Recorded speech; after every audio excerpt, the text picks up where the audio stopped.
And then to have the audacity to suck on his meat and then try to come and kiss on me and my son, bitch, you are out of pocket.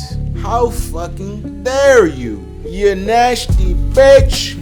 Welcome to episode 2 of Game Dev Ruined My Life. This episode, I'm going to get into different relationships and things that I was going through while continuing to develop this game, Trapper Drug Dealing RPG. How I had to be resilient, overcome, and learn a whole lot of things about myself, and in the process continue to grow and continue to innovate. First and foremost, I want to start off by saying she really was a sweet girl. And I feel like her intentions were good. When we first met, she made it clear that she wanted to be down. I remember when I first met her, she had this like little ass like cheetah print jacket on and shit. And it was so fucking small, like, and her titties were so big that it looked like she couldn't even zip the jacket up. And she had this like long, like bleach blonde hair that went all the way down to her ass, and she had a nice little ass, you know, glasses and shit, like kind of nerdy but kind of like sexy. I'm like, okay, I might be able to do a little something with this. I thought to myself, hey, this some nice little shit I could slide on here and there. At the time, I was in a dead relationship with a woman that did not want to be faithful, didn't care to show any sort of fidelity. She was far too worried about what other people thought she should do than to talk to her partner and trying to make the relationship work. So it was a breath of fresh air to deal with somebody that really seemed earnest and really seemed like they wanted to start something real. So we got to know each other, and as our relationship developed, she became an island for me, a place I could retreat to, away from my waking life, to have a little reprieve. But the problem was, that's where the relationship should have stayed. Things sort of developed and progressed out of necessity. The dead relationship I was in soon subsided. It was time to move on. Both parties didn't see the benefit of being with each other anymore, unfortunately. And fortunate enough for my new girl, there was a vacancy in my life that was ready to be filled. When I broke up with my baby moms, I felt like I was drowning, trapped out in the middle of sea, looking for any lifeline. And there she was. She did not hesitate in stepping in. And that's when I really started to notice some major character flaws. First off, this girl was dumb as a box of rocks. Not that I didn't have an idea, I kind of just thought she was goofy. But no, it was far worse. One of those type of people where you think to yourself, hey, if you just shut the fuck up and didn't talk, nobody would know. Nobody would know how fucking stupid you are. And it was bad. I mean, like Cole from Martin bad. No, X that. Cole's girlfriend from Martin. Which is crazy, because Cole might go out down to be like one of the dumbest characters in sitcom history. And his girlfriend was dumber than him. And honestly, I ended up feeling like Cole for having fucked with her, you know? Stupid is as stupid does. You know what Forrest Gump said. But as things progressed, I started to notice some things. And I really feel like a lot of that was weaponized incompetence. You know, the type of person that you have to show things multiple times, time again and again and again and again, and they never really get it. And it's not the fact that they didn't get it. They don't want to understand because they don't want to do the work. In all actuality, it's a strategy used to frustrate the target to the point that they never ask them for help again. It's actually quite genius. But the problem is, nobody wants to deal with somebody that they can't depend on. So in the long run, it ends up being a net negative and backfires on them. And she proved to be far smarter and far more manipulative than I ever could have thought. Now that I built the foundation, let's get back to where we left off at, the phone call. Now, I would be lying if I said that I didn't have an idea of what was going on, because I did. And certain things that happened, the way she was acting, moving funny, seeing a guy's text message in there, as a little test, I asked her, hey, let me see your phone. To which she kind of broke down and going through her phone, scrolling crazy, trying to delete stuff. You know, that's all the information that you need is right there. when somebody don't want to let you see their phone, or when they freak out, or when they always putting their phone face down, like, you know.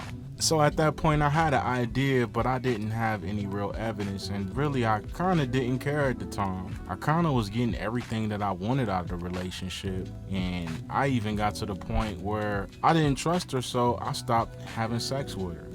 And if I ain't got a smash and you still gonna give me top, that's on you. But back to the phone call. I was laying in the bed when my phone rang. I didn't recognize the number, but upon answering it, I recognized who it was by voice. It was my girlfriend's friend, somebody that she's been hanging out with extensively over the past few months. I could just hear the anger in her voice as the words spilled out of her mouth. You know this bitch been over here fucking my baby daddy? Silence on my end. I didn't really know what to say. Especially with the white girl with the black scent. I really could have did without that, but you know, bitches be crazy.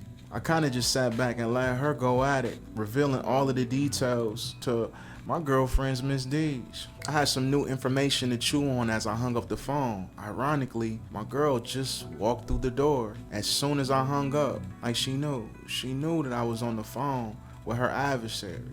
She stepped in slow, with almost a menacing intent, calm and calculated. She said to me, "Are you really gonna believe her?" Then she continued to really paint a picture of her being mentally unstable and unwell, how she just lost her job, how the landlord is looking at her crazy, and saying all of these things that are going on with her, all in an effort to discredit her.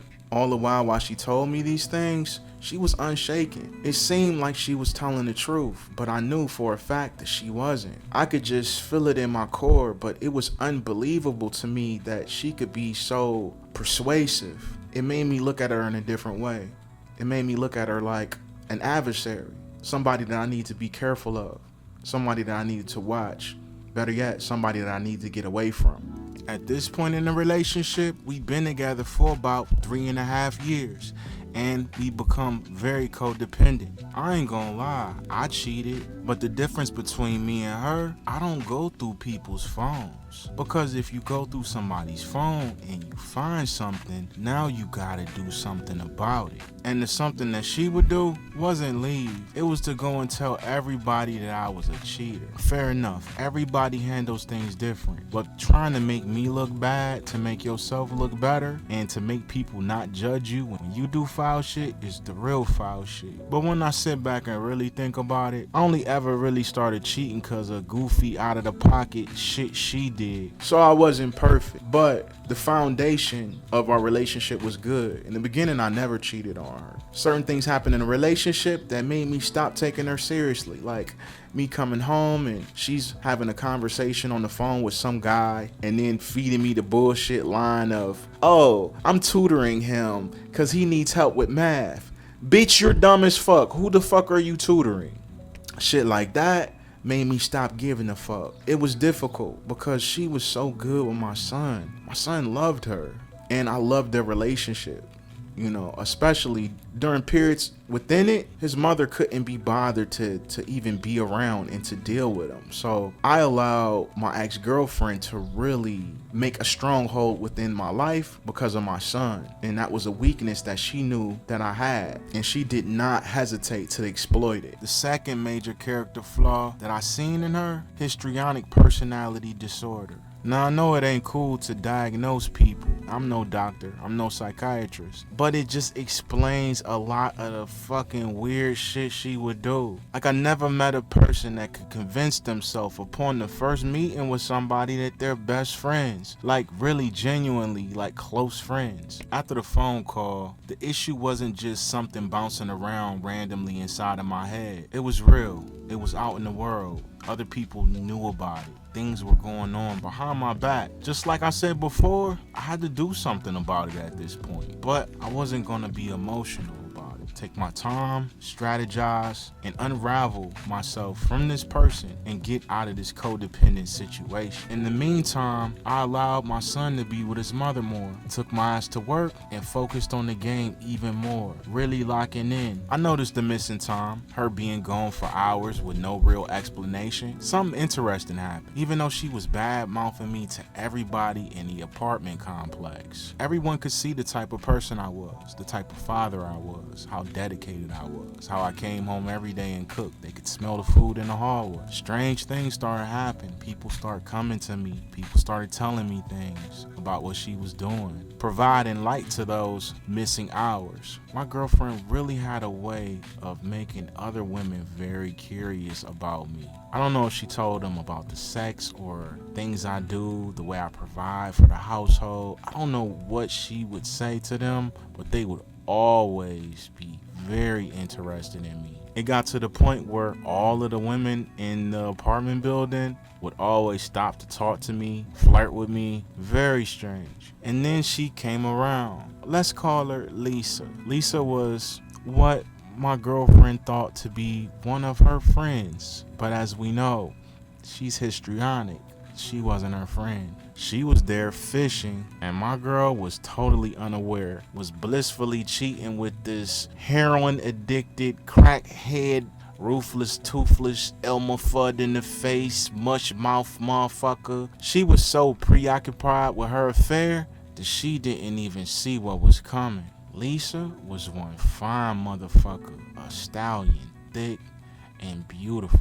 100% USD certified woman. Good. I remember one day in particular. I'm at the crib relaxing, working on the game. My girl and Lisa come into the house. My girl just being so unaware, she sneaks off into the back room, probably to talk to this mush mouth motherfucker. But she leaves Lisa in the living room with me, working out on an exercise bike. And I'm like, what the fuck is going on? This damn sexy stallion just working out, going as hard as she can, and I'm doing my best to not pay attention to this chick. I'm just trying to work on the game. But in my periphery, all I see is yams. Somehow, someway, I make it out of the situation unscathed, without looking, without compromising my integrity. I am a man of honor, I promise you. I played dumb, but I was completely aware how lost in the sauce my girlfriend was. To do something like this, you gotta be completely unaware of what's going on. It's clear, Lisa was on me. How could I take advantage of that? I'll give her a call the next day, put the pressure on her.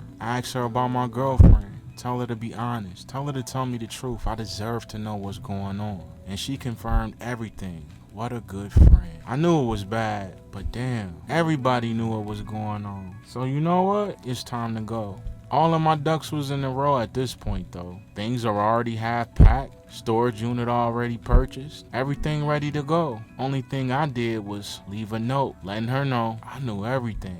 I loaded up my car while she was at work and left like a better wife.